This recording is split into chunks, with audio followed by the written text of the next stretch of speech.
All right, so we welcome in now Steve Eidson, longtime coaching legend here in the West Michigan area. um, Steve, big supporter of the Attack the Rack YouTube channel. We appreciate all the support you give us, and you know, appreciate you taking some time out of your weekend here to spend with Big Mo and myself, talking some hoops, talking some coaching. I've known Steve for probably over 20 years now. Actually, even started not even because of basketball. We spent some summers working together at a summer job in the Parks and Rec field. We probably could do an entire show just talking about those stories. The old Dust Patrol. Yeah. Um, and then also I know Big Mo has known Steve for years too, just because of the West Michigan coaching circle. And Big Mo, you even coached with Steve for about what was Yeah, it, 4 years? yeah. Well, I think you were coaching when I was playing in high school. Is that possible? Yeah, thanks, Plank, for bringing that up. Yeah. Yeah, no problem. I like to throw that in there because we got to deal with Trent on a regular basis. That was a Yeah. 3-year-old when I was playing for his dad. So yeah. So and then obviously we had a chance to coach together for I think it was 4 years at West Ottawa. Um, Tell us a little bit how long you've been coaching all together. Oh boy. So I think it's been about 30 years all together. Started in college when I was helping out with Grand Haven's program in their ninth grade level with Dan Bauma. So yeah, about 30 years in total. So long run. What obviously we got to work together at the JV and freshman level. Um, and we were talking the other night, and I did not bring this up, but you had some interactions when you had a little bumping around the JV freshman level. When I came in, were you currently the freshman coach, or did I like bump you freshman? And did we have any bad blood? No, no, Kling, that actually could not have worked out any better, actually, because my daughter was going through West Ottawa's program at the time. And when you came in, I had almost decided to step away from it so I could watch my daughter, play through her high school career. And I sat down with Coach Windmuller at the time, and we had sort of discussed that. And then my daughter found out that I was thinking about retiring, and she was not happy with that decision because she knew how much I loved it. And so you coming in allowed me to bump down and worked out perfect so I could still get away and watch her, but still be involved with coaching with you in West Ottawa at the time. So it was perfect. But hey, Oh, and good, I good. kind of I like was, you, I would have stepped down to let you take over because I enjoyed my oh, time with oh you. well. We did have some fun at the end of the bench every now and Oh my then. gosh. No, I You appreciate it because introduced me. we were talking when we were talking about that the other night. I was like, oh man, and I don't remember what happened yesterday. Kurt can affirm that my memory, short term or long term, is abysmal. And I was like, man, I wonder when I came in and I was I worked for 1 year for Steve doing freshman at Holland, and he was like, hey, do you want to come over? And I was kind of like, I don't know. And then I heard, oh, you get a chance to work with Steve Eidson. I was like, oh, well, I'm in. It's over. So I'm glad it all worked out. I'm glad there was no quiet bad blood circulating in the background there because we had a fun 4 years. Oh, So obviously you guys had a huge at to the Breslin. Tell us a little bit about that run. yeah. Well, first of all, when you introduced the quarter zip playing and sitting on Ah, the end of the bench, that I love getting away from the shirt and tie. So I appreciate you on that. But the Breslin that's run was definitely not one of my favorites. yeah. The Breslin run was unbelievable. As always going to the semifinals every year and watching teams play in it and watching the team sitting up in the suites up there, always hopefully dreaming someday that you would be there. And then you actually get that opportunity was pretty sweet. We had a great group of guys that just worked hard, had played together for a long time. We had a great staff. It was just an amazing run. Awesome community support. I mean, to see everybody come together it was an awesome time to be a part of. Also very tiring. I think I was watching like 4 to 5 films every single night of that run, scouting and getting ready. It was exhausting, but wouldn't trade it for anything. Yeah, no, that was. I mean, as a high school coach, those are the things you dream about. Whatever your varsity, JV, freshman coach, I think that's one of the reasons you get into it. You chase that expectation, that goal, that challenge to kind of make it to the Breslin at some point. So definitely fun to watch. Not only those guys play that I had a chance to coach, but also good friends coach in that atmosphere, because that's the that's one of the pinnacles, I think, of the high school that you hope to achieve sometime or someday. Yeah, and you think about the thousands here in the state of Michigan, thousands of head coaches over all the years, and only a small handful get to experience that. So pretty cool, Steve, that you got to experience that. And you mentioned already Coach Steve Windemaller. Obviously, Big Mo and I are connected with him. Big Mo not only coached with him, also when he played at Howland High, when I played at Howland High, Coach Windemaller was an assistant coach for us. So we've known him for years. Great guy, great coach. Um, and you had mentioned him. He was the last coach that you coached under.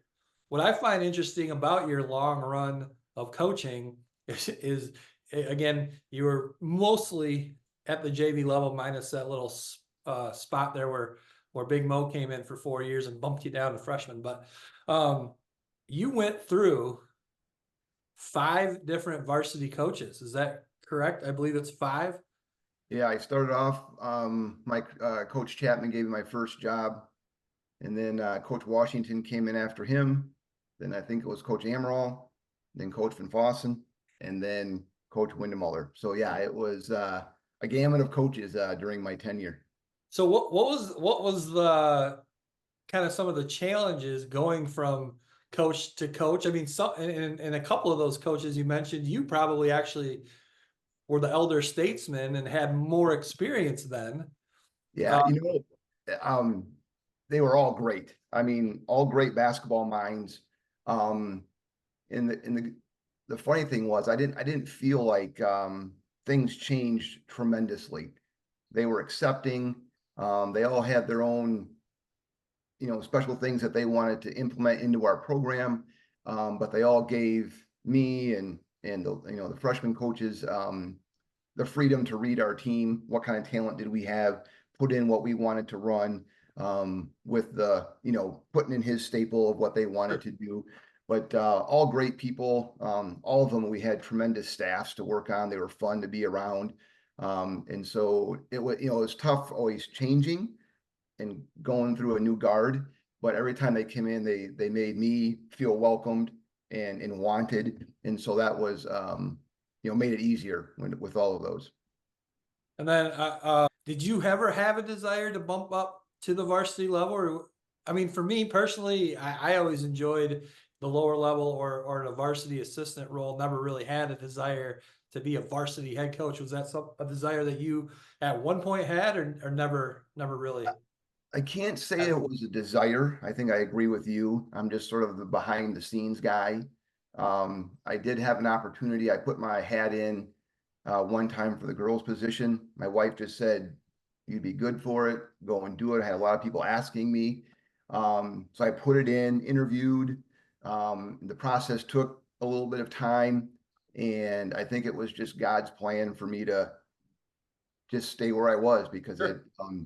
pulled my hat back out and just enjoyed doing what I've always done and stay at that level. But it's not like I had a desire. I think I was more doing it because other people wanted me to.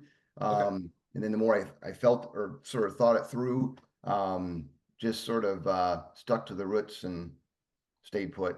What any coaches in your younger days, or even as you got older, that got you into coaching? Yeah, I'd have to say the two coaches that I coached with or played under in Grand Haven. I played for my uncle Bob. Bob Eidson coached. I think down near close to 40 years in Grand Haven. He was very instrumental. Just growing up with him, I played for him in my 8th grade season and my JV season. And just watching him relate with kids, make friendships, but still expect that high expectation of work ethic on the court. He was a big one. Dan Bama, the first guy I started with at the freshman level in Grand Haven, were huge. And so that was growing up in Grand Haven.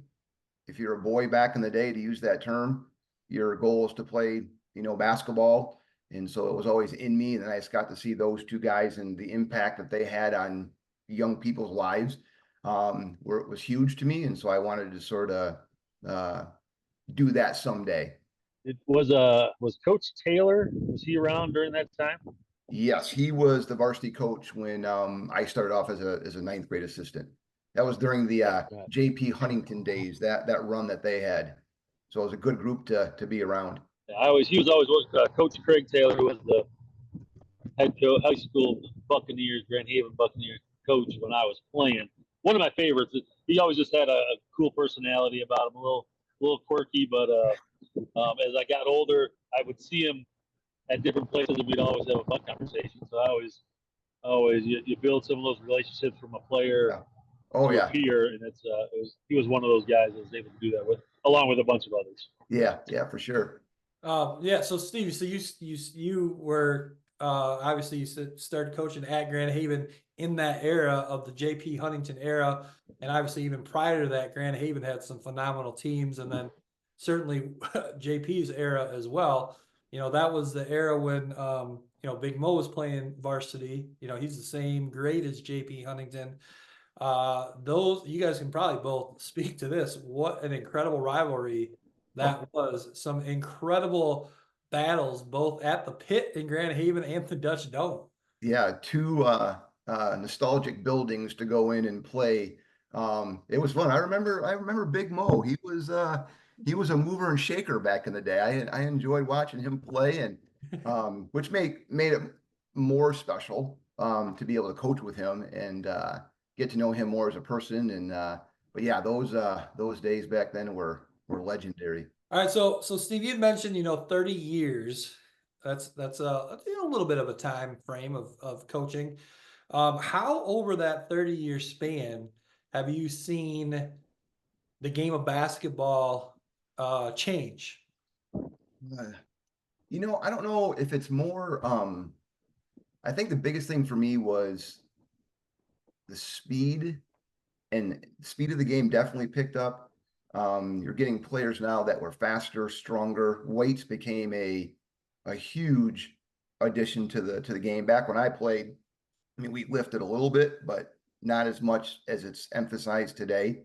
I think offense and defensive schemes have sort of come and gone, but probably just the speed and the skill level that I think players are coming with now. It's like a year-round season now, where it used to just be, your 20 games. Now it's not just 20 games anymore. It's year-round. And so I think those have been the biggest changes during my time, just the speed and strength and the talent that the kids have. Sure. No, for sure. And then too, with the addition now of over, you've probably seen over your career too, how much AAU basketball has grown and yes. taken. Yep. Yeah. I don't even think we had that on the west side of the state when I was around. It was all east side. And so now it's blown up big time. Hey, it looks like we're kind of bouncing around here. It looks the same on my end, and I know I'm the one who's usually bouncing and moving. Those are the comments I get, like, "Hey, Big Mo, would you just stay still on your screen?" I'm not good at it. I'm not good at that part. So, hey, to add on to what we were kind of just discussing, what some highs and lows from your coaching career experiences? Well, the Breslin run that we just talked about earlier had to been one of the biggest. I mean, it was an epic run to be a part of. For me personally, I know when Coach Mo became a coach with our staff, I think he had the best season at 19-1.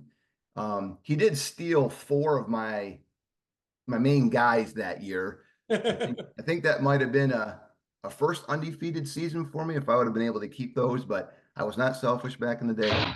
But we Mo's on the move again here. He's on the move. Jeez, look at this guy. I'm not driving. I'm not driving this time. Um, so yeah, another one. I did have a season where I had a good group of guys that we went 20-0. It was quite a season. A lot of ups and downs, and just a cool thing to be a part of, with everybody following along and seeing to win that on Friday night again. I think the biggest high for me is just now after I'm done and you get to be friends with people that you coached, you hang out with them, you go grab a bite to eat. Those were, huge highs for me. I didn't really have, believe it or not, a lot of lows. Um, it was, I've had a couple of seasons that were not as successful, but I think each year my players made strides, got better in areas, whether it was offensively or defensively. But probably the biggest low for me was at Granville during my last team camp. Oh, And I went home and broke down and cried in front of my wife, and my tank was empty. I just ran out of gas, and that was hard. That was probably going that next day, our last day at camp. I wanted to tell my players first, and so I think it was the toughest, and it was hard. It was a hard decision to make, and it was the right one, but it was really difficult. So those are some of probably like the highs and lows of my 30 years. And I don't miss the grind, but I do miss the players and hanging out with them, and just being around them is a big part that I miss. Yeah. Well, I think that was, I mean, for me, coaching at that level, um, even just like going out on a Tuesday or Friday night after the game to kind of break everything down and get all the frustrations out, or to celebrate. Like those are the things I think that were tougher to come by later in the career. Um, but at West Ottawa, that was something we did on a regular as a group. And it was just a good time to, whether it was with families, individuals, just that's such an important part, I think, of the coaching game, because it helps it probably helps fuel your go. And um, I will say it's kind of cool to hear that, at your point, like, hey, at least you kind of knew that it was time. Okay, the tank was empty, and you kind of got to go out on your own terms a little bit to say, hey, I've had enough, and I know it, because that doesn't always happen, I think, and that's something I hope you can take with you. Yeah, Feel good about. I always ask my uncle. I said, "When did you know it was time?" And he goes, "When it became a job." Yeah. And for me, I mean, it was never a job. I mean, I coached, or I taught elementary for almost 30 years, and to be in that classroom and then be excited about getting into the gym, it was never a job. It was just an awesome experience to go and be with your guys in that 2.5 to 3 hour time period. But you're right, Clay, hanging out after and just hashing out things, whether it be positive or negative. And that's why I still enjoy doing stuff with you guys like that we did the other night, hanging out. And I do miss that, because now that you're out of that circle, it's like you don't do that as much anymore. So Definitely. Well, the door is always open. hey, The door is sweet. always open. I prefer a Friday evening. Doesn't have to be the coaching world. Just the door is always open for a cold beverage, or snacks. I'm not one to turn away food. So Hey, I'm right there with you. All right. Hey, one other thing too. I'm just curious, as we kind of start to wrap up here. Do you got any advice for anyone thinking about getting into coaching, or even maybe who has started coaching and young coach? Well, I think my advice would be to do it. I mean, it's a rewarding experience. Just all of the connections that I've made through it. It's awesome. I think asking questions, reaching out to others. I mean, if any coach says that all his stuff were all his ideas, would be lying. I mean, we steal things all the time. So just looking up for people that have been doing it for a while, asking their help would be a big one. I was always a film guy. scouting and doing things like that. So, but just getting part of a good staff, and not being afraid to ask for help. And, you know, it's a great profession. And so I would, strongly suggest that they do it and give it a try, because it's very rewarding. All right, Steve. Well, hey, we really again appreciate so much you taking out a chunk of time here this weekend to talk some coaching with us. Before we get you out of here, we're gonna include you on our segment here for the week. And that segment is called Favorite Three. Favorite Three is a segment Big Mo and I do every Saturday morning on the podcast, and we would love for you to join us in that today. So we're going to go Steve Eidson, longtime Ohio State Buckeye. And you mentioned us hanging out the other night. We had some die hard Buckeye. Great Michigan Wolverine, Ohio State Buckeye talk, which we said we're not going to talk about on the show. I have a problem. But hey, we are getting into football season. Here's what we're going to do. Favorite three, and this will be tough for me and Big Mo, as we are Wolverines. Well, let's go favorite three Buckeyes of all time. They don't have to be football players either. Just so Steve, we'll start with you, then I'll go, and then Big Mo will go, and we'll each go one at a time, and we'll go 3 rounds. All right. My first one, no brainer. Linebacker Chris Spielman was probably one of my all-time favorite Buckeyes. Just the way he played the game, and went and played for the Lions. So yeah, I can agree on Spielman. Spielman's a good one as a Lions fan. That's a great pick. That is awesome. I remember too, because when he was playing for the Lions, I was pretty young, and so I wasn't fully aware of like where all these guys had played in college yet, because that was when I was really young. And I remember the moment I found out that Spielman played at Ohio State, and it was pretty disappointing. Come on. But no, awesome player. So here's my first one. This guy was a coach at Ohio State, an assistant coach back in 1958, all the way through 1962.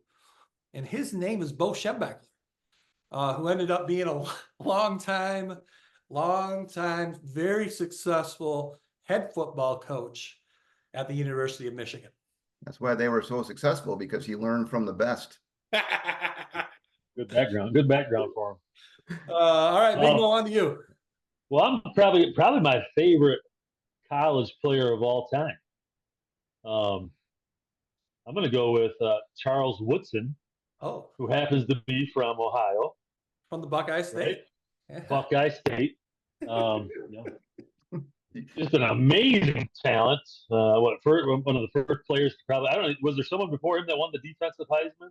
He's I don't think so. Player I mean, come on. But again, one of my favorite players, and probably one of the best defensive players of all time in college football, from the great state of Ohio, but Michigan Wolverine. Nice, good one. Yeah, he was a thorn in our side for many years. Yeah, the one that got not a bad returner. Not a bad returner. My number 2, I'm going to stay in the linebacker field, and I'm going to go with A.J. Hawk. Ooh, yeah. Good one. He's a Chris Spielman protege. I just think he was hard-nosed, played it right, and hit you hard. No, for sure. Ohio State football has had several guys like that. Yeah. I would. I am a diehard Wolverine fan, but I did love Spielman. That's why I kind of like. If you would ask me when I was in high school, my favorite players were, Spielman was in that range. Just that hard-nosed linebacker, someone you wanted to, you go to work and he was going to hit the snot out of you. Yeah. And Hawk was the same way.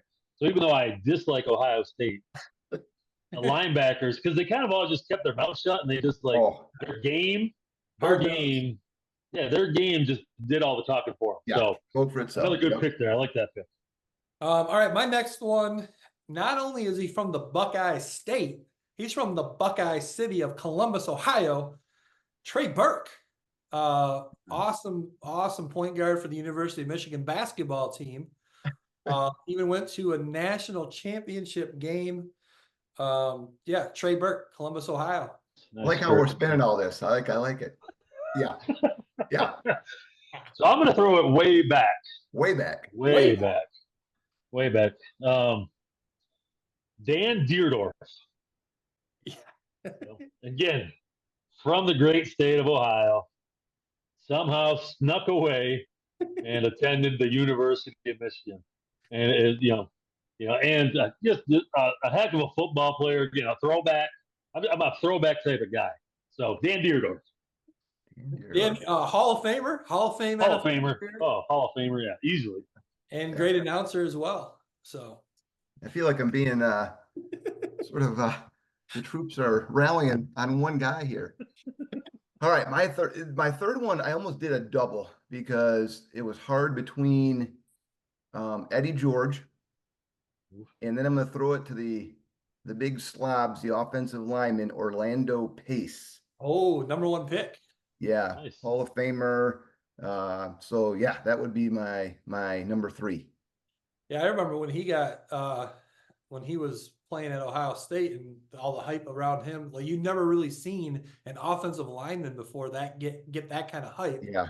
At least in the time that I had been watching college football, and then to see him go as the #1 overall pick as an offensive lineman, I mean, that speaks to how talented and how good he was. Yeah, he's a big man. All right, well, my third and final one, I'm going to go with also a coach from the great state of Ohio, the Buckeye State from Toledo, Ohio. His name's Jim Harbaugh. Just coming off a national championship with the University of Michigan football team. So I will go with him as my third and final favorite Buckeye from the Buckeye State. Another good pick there. Another good pick. I mean, those Ohio guys are really talented. What an incredible state! Incredible amount of talent coming out of that state. We like to share. We like to share. That's good. That's good. The last one, I'm going to throw one out there. You'd be at the bottom of our list. I mean, I think we've got the top 5 Ohio guys that have played or are connected to the great state of Ohio. But just a recent one, so maybe some of our younger listeners can relate a little bit. But Jake Butt, tight end, just recently drafted, 5th round from Pinkerton, Ohio. Yeah. If I recall, he had an outstanding career for those Wolverines, didn't he? He did. You know what? He's sort of like a guy like a Spielman or a Hawk. He just let his play do the talking. Even though he played for the team up north, I enjoyed watching. He was a good player. Great Big Ten analyst right now too. So yeah, unfortunate injury that he sustained in that bowl game. Kind of ended up probably the reason his NFL career was so short. So, all right, and we each done our 3 now. We got them. All right, we did it. Favorite 3 Buckeyes. Yeah. Even did it was by getting along. We're going to bring these 2 fan bases together. Yeah. It all starts here. Remember, as we get along, attack the rack. Yes. All right, Steve. Well, again, thank you so much for supporting everything we're doing with the channel, first of all. And thank you so much for spending a good half hour here of your time with us talking coaching. And we would love to have you back again at any time, talking hoops, talking college football. You know, Trent, he's part of the Attack the Rack family. He's a big Buckeye fan with you. I wonder, as the football season progresses and Big Mo and I with Trent on that daily lineup show, kind of going 2-on-1 against him. Yeah, he may need some support. I've already seen that. All right. Well, Steve, thank you so much. Hey, thanks guys for having me on and doing what you're doing. I love it. Keep it going. Awesome.